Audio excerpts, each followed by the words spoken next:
commercial break. I'm glad you guys have stuck with us through all of this today. So we're going to be getting into our Digging in the Dirt segment. And this week, Avi, we're going to do things a little differently. I know I normally run this segment. We talk about some weird thing that's going on. Like last week was Eric Camden, the dad from Seventh Heaven. We talked about him. The week before was... I forget what the week before was. And then, there's the kid that took crack to school. But this week we're going to get into something a little bit more personal for me anyway. If you only listen to the show and you have never watched it, which you can watch it on iTunes or YouTube, then you probably think I'm just a jerk.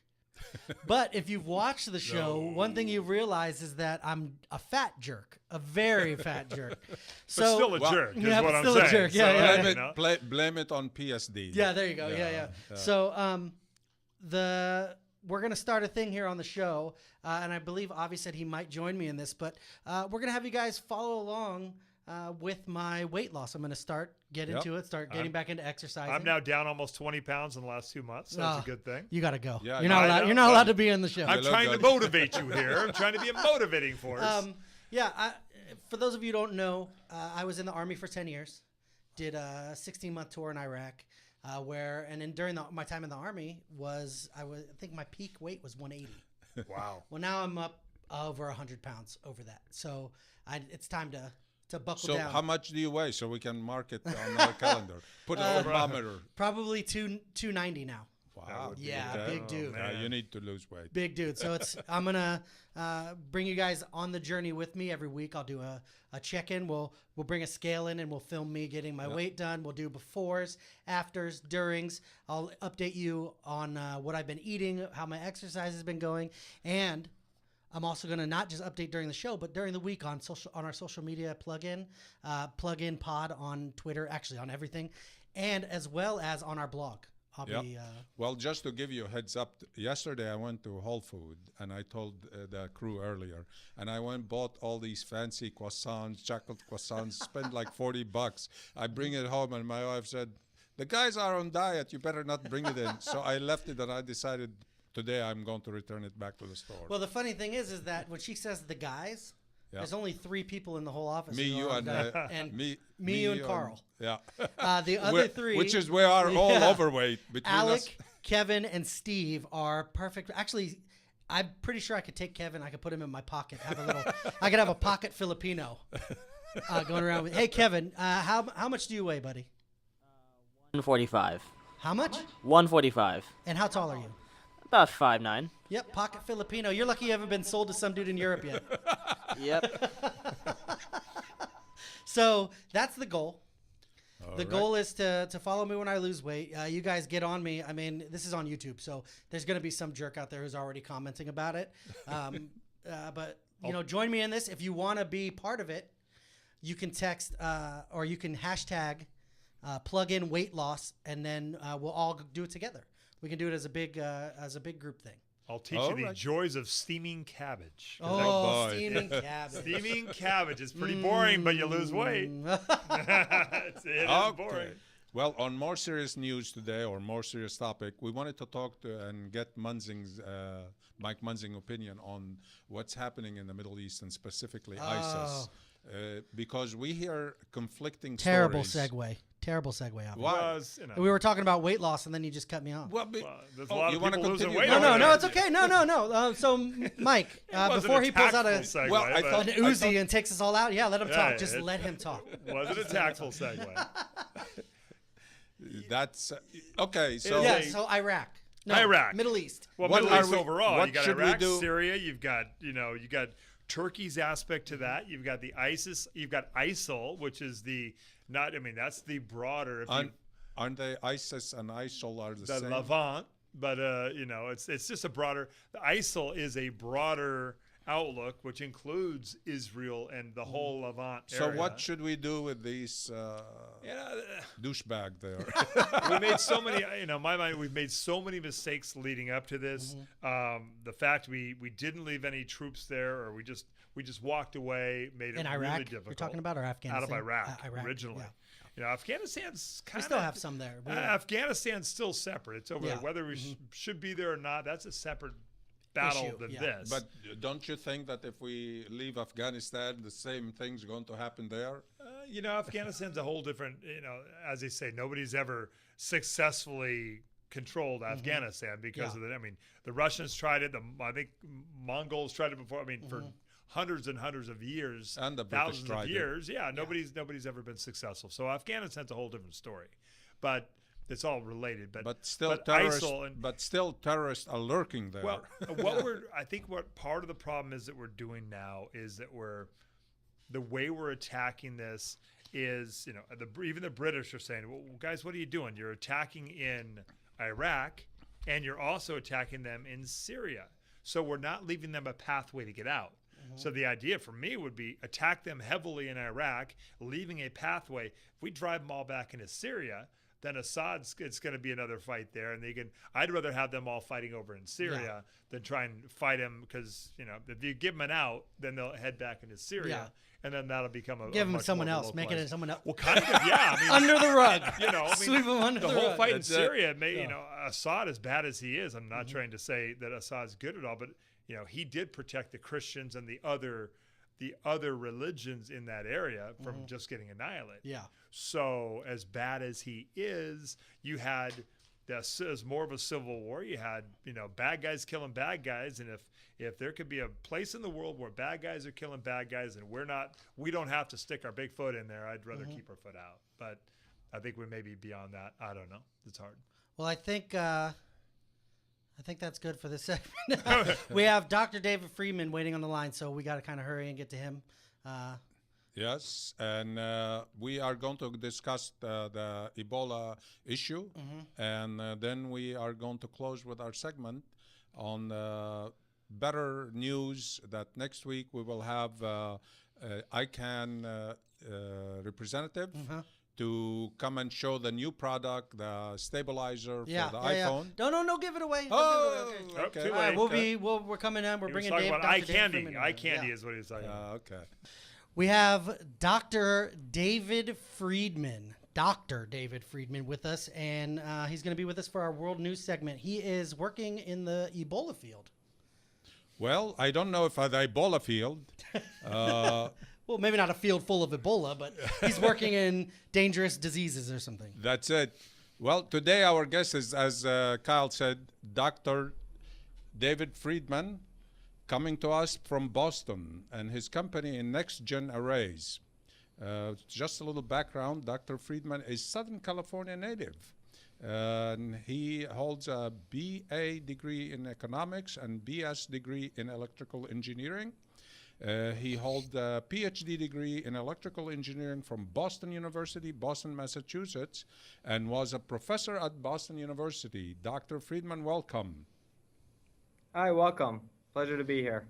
Yes. We, as you know, we are dealing today with all the infectious diseases and what have you, and I understand you kind of working on different options for testing and to speed up the test of different infectious diseases. Can you talk about it a little bit? Are you free to talk about it? Yeah, that's right, Avi. So at NexGen Arrays, we're developing a new diagnostic that effectively can be used in the field, but doesn't compromise on sensitivity. So we're able to do rapid detection without compromising on the lower limits of detection. So in our diagnostic, we're able to look at many different pathogens, and one of the ones that you're very interested in is we're able to diagnose or detect Ebola. So we can detect Ebola virus directly on our chip with sensitivity that's comparable to the gold standards out there. And so this is a critical test going on right now in West Africa because it often takes up to 3 days to get a confirmation on their detection. And so during that time, patients are being cohorted into what could be unsafe environments if they don't actually have the disease. So being able to rapidly detect it is critical to containing this outbreak. So I'm sorry, Avi. So it's a chip that does the detecting. The chip is the special part of that's what our technology is. We're enhancing the chip, but it's a chip is the consumable, and then we also have a reader, an automated reader. So the premise is that the system is sample to answer. So you put the blood on the chip, you put it in the reader, and then it'll give you a quantifiable result. Wow. So how long your machine takes to verify if the person is infected or not? Yeah, I can do a detection of whether or not there's Ebola virus in How the long does it fluid that take? you're putting in, typically blood. So right now it takes under an hour, but our target and we're working towards is detection in under 30 minutes. Wow, that's a great. We could have saved the people in the jetliner that went to Ohio and from Ohio to That's Texas. right. That's right. All the headaches and Yeah. being isolated. Well, how long currently do the methods we use currently? How long do they take? Well, so the methods take typically between 2 to 4 hours, but the bottleneck is getting the sample into a central lab. As you can imagine in West Africa, I mean, I haven't been, but my understanding is that those are few and far in between. So it can take quite a while to get the sample to the lab, run it through their tests, which they typically run maybe once or twice a day, and then get the result back onto the field. So it's really a bottleneck in terms of bringing the sample to a central lab. That's really the problem. Is it? Have you gotten CDC approval? Are you working with the CDC because they are idiots down there? They don't know exactly what's happening with all the information they keep sending to us. You're infected now, Avi. Well, I wouldn't phrase it exactly like that.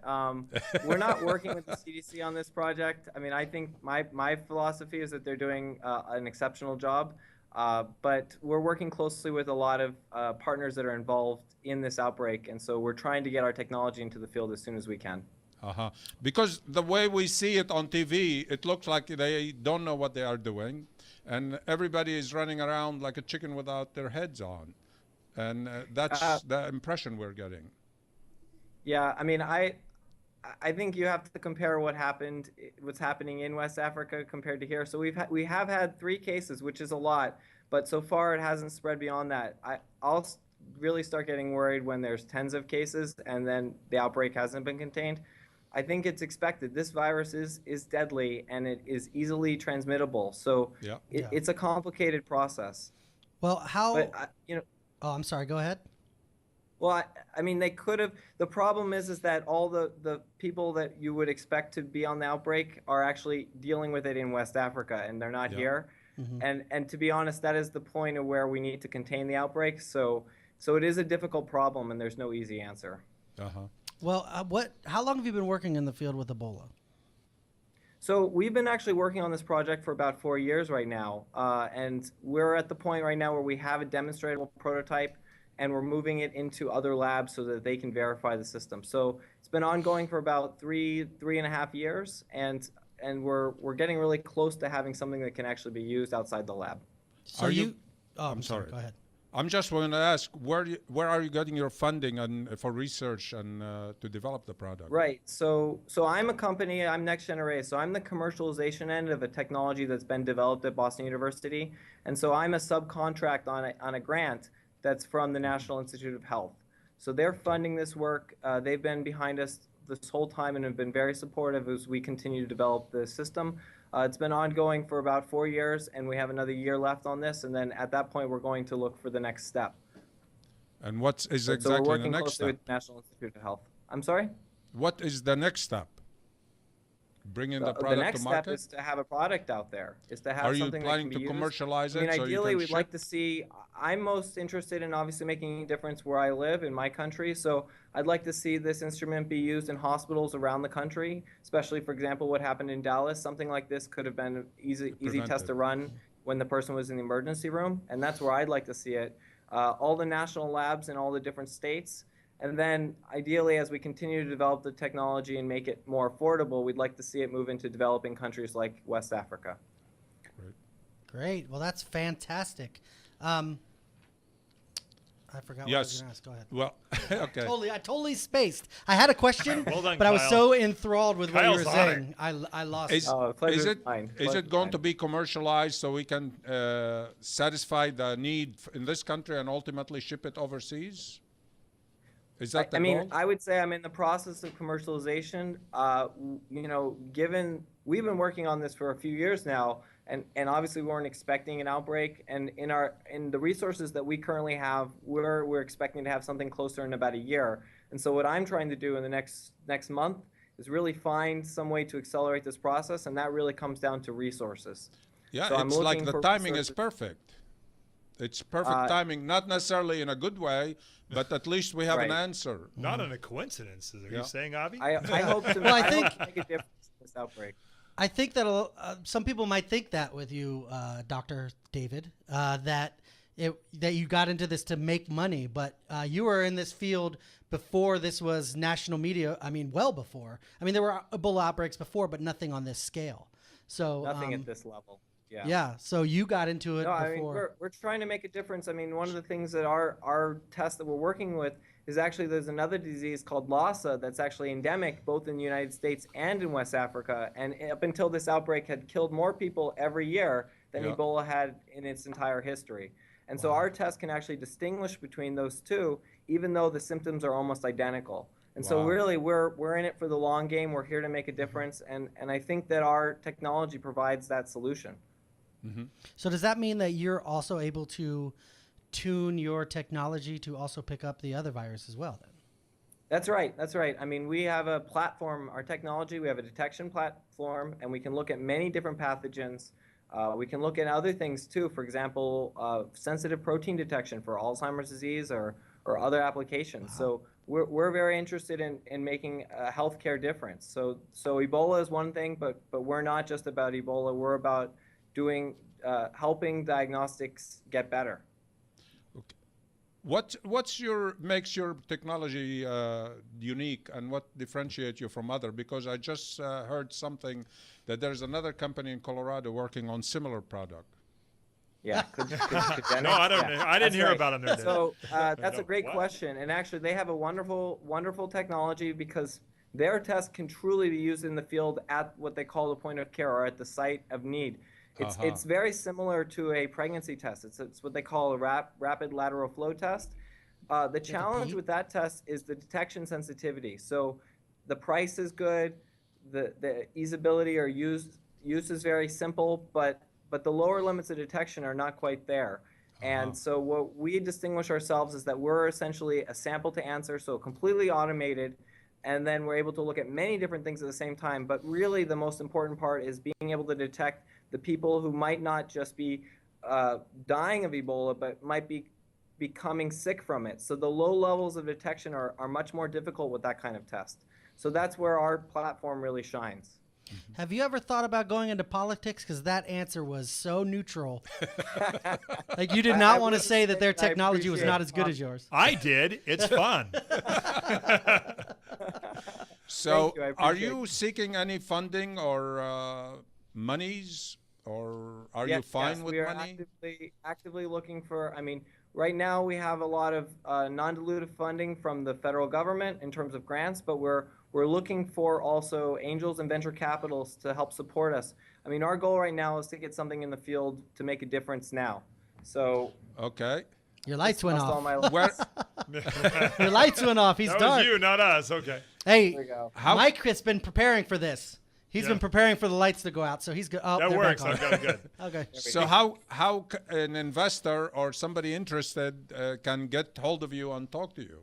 Because it's something I would- that it's on the forefront of the media today. And That's I right. know there's a lot of investors as well as angels investors that looking for an opportunity. So if someone's looking to reach out and speak to us at NexGen, I would suggest that they go to the website. It's ngabio.com, so ngabio.com, and then they can email me from there in the contact form, or they can call me. The phone number's listed there, and I'm happy to speak to anyone and everyone and just hear what their thoughts are, see if we Okay. can make a difference. Well, that's perfect. Yeah, one quick question from me. I'm having a little trouble hearing, so I have heard I didn't know if we talked about the airborne aspects of it, because I have been hearing rumor that it has gone airborne, and the Ebola has a tendency to mutate as it grows. As somebody once said, it has a vote in this and trying to survive as well, so it mutates in an effort to stay alive. And yours is primarily about detection, but is it a broader detection? So if it mutates slightly, you're still able to detect it. So that's a wonderful question. So first off, I'm not currently worried about airborne. Technically, it can be transmitted that way, but the likelihood is almost zero. So I wouldn't be scared of that. But of course, it's not impossible, but very, very, very unlikely. In terms of detection, so the thing I'd say is that you're spot on. During this outbreak, the virus has probably mutated more times than it ever has in its previous history because it's had a chance to infect so many people, and every time it's replicating, it's also mutating. So, that may have made it more deadly, and that's partially why I think why we're having trouble containing this outbreak. In terms of our detection platform, we are, one of the great things about our platform is that we're not as sensitive as as the gold standard, which is what they call DNA amplification or nucleic acid amplification. That test is looking for a specific genomic sequence, and when that can change during this mutation. So we look actually for the antibodies on the surface of the virus, and those are much less likely to mutate. And so because we're just a little less specific, that gives us a lot more flexibility in looking for viruses that may have mutated. So I like to think that we've covered our bases there. And in previous outbreaks, they have been missed because of that exact thing, where the virus had mutated based on their previous estimates, and they missed the detection for months. Whereas what we call ours is similar to an antibody type test. That's a lot less specific. So there is some downsides, but for what we're trying to do, it has that advantage of being able to detect a virus that is mutating in the wild. Dr. Wow. Friedman, we Thank took you. too much of your time, and I know you have to run. So thank you for coming on the show, and we'll all the success, and hopefully we can help you raise the capital you want by exposing it to the world. Thank you. Thank you so much. It was a pleasure to be here. Thank you. Thank Pleasure you to meet guys. you too. Yes. Thank Take you. care. Bye-bye. Keep up the good work. Bye. Bye. Thank you.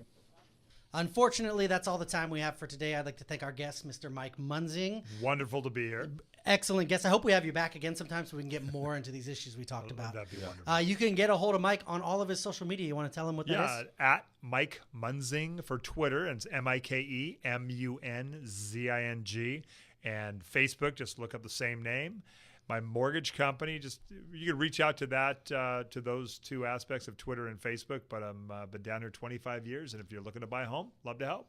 Awesome. And your website on the It's mortgage. www.mikemunzing.com. Very Does sound original. kind of narcissistic, but it seems to work. So if you enjoyed the show today, make sure you follow us on the three big social media platforms. We are at Plugin Pod.